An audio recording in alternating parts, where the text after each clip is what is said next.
Olá, minha amiga, meu amigo, hora da nossa conversa nesta quinta-feira, 2 de outubro.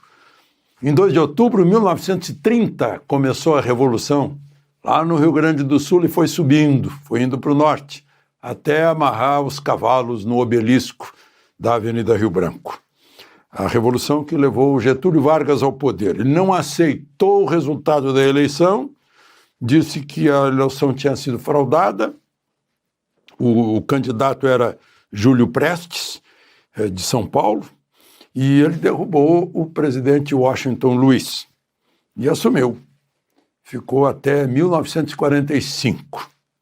Em 1932, nesse mesmo dia, 2 de outubro, os paulistas, não aguentando mais Getúlio sem Constituição, começaram a Revolução Constitucionalista, no dia 9 de julho, e acabou em 2 de outubro com a derrota, que foi uma vitória dos paulistas, porque Getúlio se comprometeu a fazer uma Constituição e fez a polaca, não adiantou muito. Depois, lá com o ato, com o Estado Novo, copiando até o nome lá do Salazar em Portugal, acabou com a Constituição e passou em 1937, passou a governar com decreto-lei. Esse é o Brasil. Mas em 2 de outubro de 1989, está se comemorando hoje, e eu tive o prazer de participar dessa comemoração, foi criado o quadro complementar do Exército, de oficiais do Exército.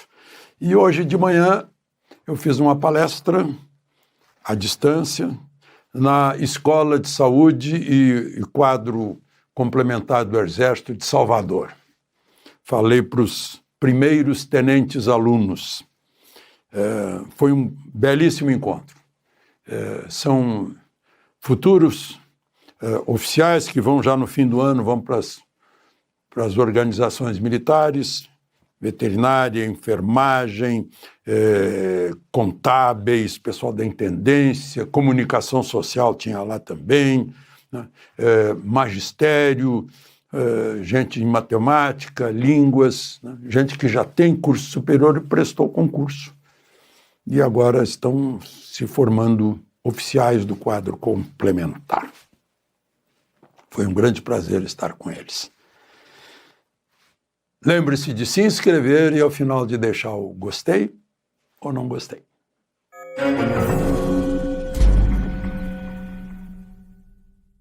Esqueci de dizer, né, que a patronesse do quadro complementar é a Maria Quitéria dos Anjos, a baiana que se vestiu de homem para batalhar na Guerra da Independência do Brasil.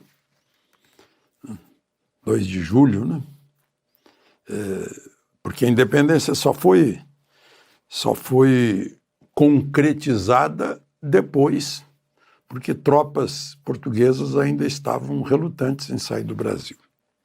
Bom, mas eu queria contar para vocês que lá na grande CPI mista de deputados e senadores, as coisas começam a andar. Vejam só, hoje aprovaram um requerimento pedindo que o relator do processo no Supremo, o ministro André Mendonça, autorize a prisão do presidente da Confederação Nacional de Agricultura Familiar, Empreendedores Familiares Rurais, CONAFER. Eu já disse para vocês que um nome desse tamanho só pode ser alguma coisa de esquerda, porque eles não têm a capacidade de resumir um título. É a CONAFER. É o Carlos Roberto Ferreira Lopes. Só para vocês lembrarem, na última reunião, de madrugada, eu acho que foi na madrugada de quinta para sexta, há uma semana, o presidente da comissão deu voz de prisão para ele por falso testemunho, por mentir depois de ter jurado que não mentiria. Ele saiu preso, mas pagou fiança. Claro, tranquilo, né? A entidade dele levou 800 milhões por aí, podia pagar fiança, mas agora estão pedindo a prisão dele. Tem mais uma aqui. Convocaram o Maurício Camisotti, que é o sócio do Careca do INSS, que já está preso para prestar depoimento. Ele recebeu de propinas aí 30 milhões. Tudo isso sai do bolso dos idosos. Lembram que eu falei ontem para vocês? Ontem foi dia do idoso. Eu disse, será que estão respeitando o idoso? Não, porque roubaram 6 bilhões dos idosos, de 2 bilhões e 300 mil idosos desse país. Tem mais. Esse Maurício Camisotti, né, ligado à Associação de Aposentados Mutualistas para Benefícios Coletivos AMBEC, foi quem pagou para ele os 30 milhões. Você viu o cumprimento também do nome, né? E agora também estão pedindo para depor o ex-procurador-geral do INSS. Opa, agora está começando a entrar. Né? Virgílio Antônio Ribeiro de Oliveira Filho, nome comprido também, como foi cumprida a propina que foi depositada na empresa que está em nome da mulher dele, quase 12 milhões. E também estão estudando lá o COAF, informou que é esse controle de transferências de grandes somas. De maio do ano passado a maio deste ano, a CONTAG movimentou 2 bilhões de reais. Sabem qual é o nome da CONTAG? Confederação Nacional dos Trabalhadores Rurais, Agricultores e Agricultoras Familiares. Não é preciso comentar nada, né? O nome já diz tudo. Eu li no jornal que a Secretaria de Prêmios e Apostas do Ministério da Fazenda tem isso. Eu não sei quando tem uma Secretaria de Prêmios e Apostas, como tem sorteio na Caixa Econômica, eu fico em... E a lei das contravenções penais diz que é proibido o jogo de azar. Chega a definir que o jogo de azar é aquele cujo resultado depende da sorte. Isso é jogo de azar. Uma partida de futebol não é um jogo de azar. Depende da perícia dos jogadores. Mas uma loteria é um jogo de azar. Depende do acaso. Ou do azar, acaso, sorte, é tudo sinônimo. Bom, mas o que eu queria mostrar, essa secretaria baixou uma portaria para seguir decisão do Supremo que foi motivada por sugestão do Tribunal de Contas da União, porque descobriram que o pessoal que recebe Bolsa Família está pegando um dinheirão para apostar, chamam de bet. Bet é aposta, basta traduzir do inglês para o português, que é aposta eletrônica, via digital.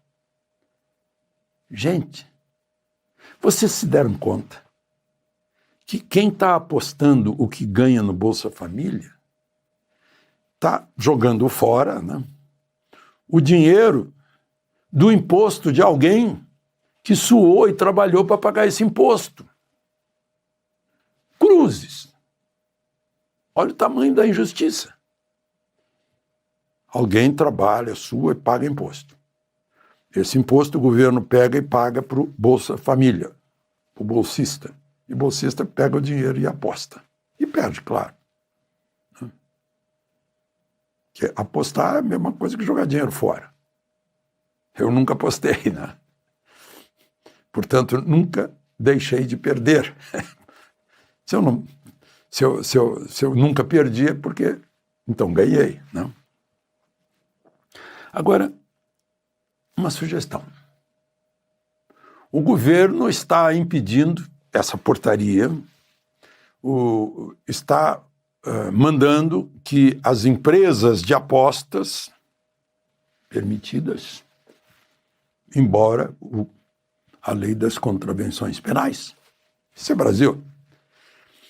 As empresas de apostas têm que agora pegar um instrumento digital que faz o casamento entre o cadastro do apostador e a sua vida de recebedor da Bolsa Família. E aí é obrigado a impedir. Quem recebe Bolsa Família não pode fazer aposta eletrônica. Pelo menos para proteger a justiça, que está sendo usado o dinheiro de alguém que pagou imposto, que trabalhou para pagar imposto. Aí eu fiquei pensando, eu vou dar uma olhada no Código Eleitoral só para ver uma coisa. Artigo, se vocês quiserem ver também, artigo 299. É crime dar dinheiro para obter voto. Dá 4 anos de prisão.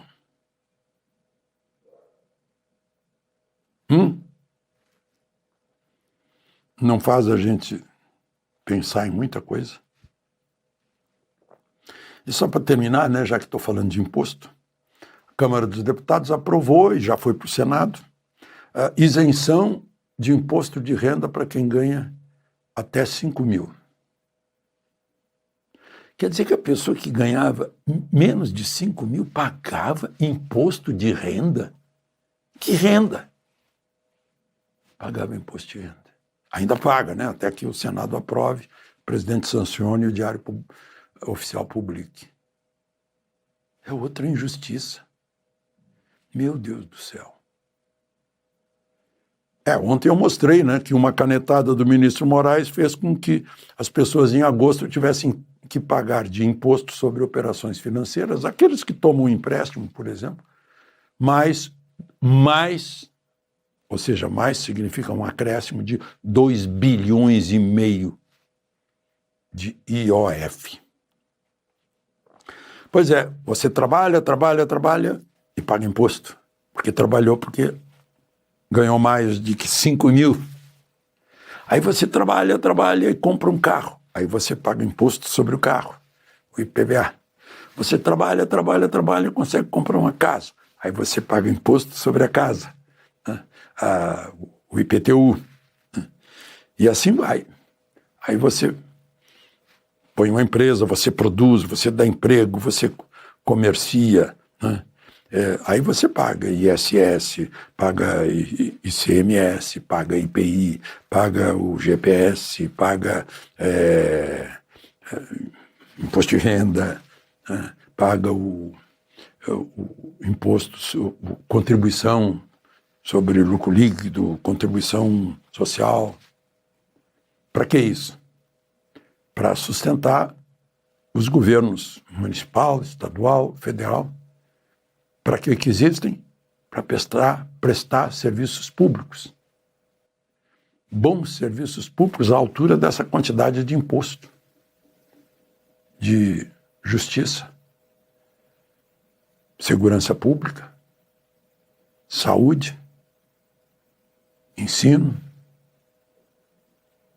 Né? Só para a gente pensar. Pensar o que é ser cidadão. De Brasília, Alexandre Garcia.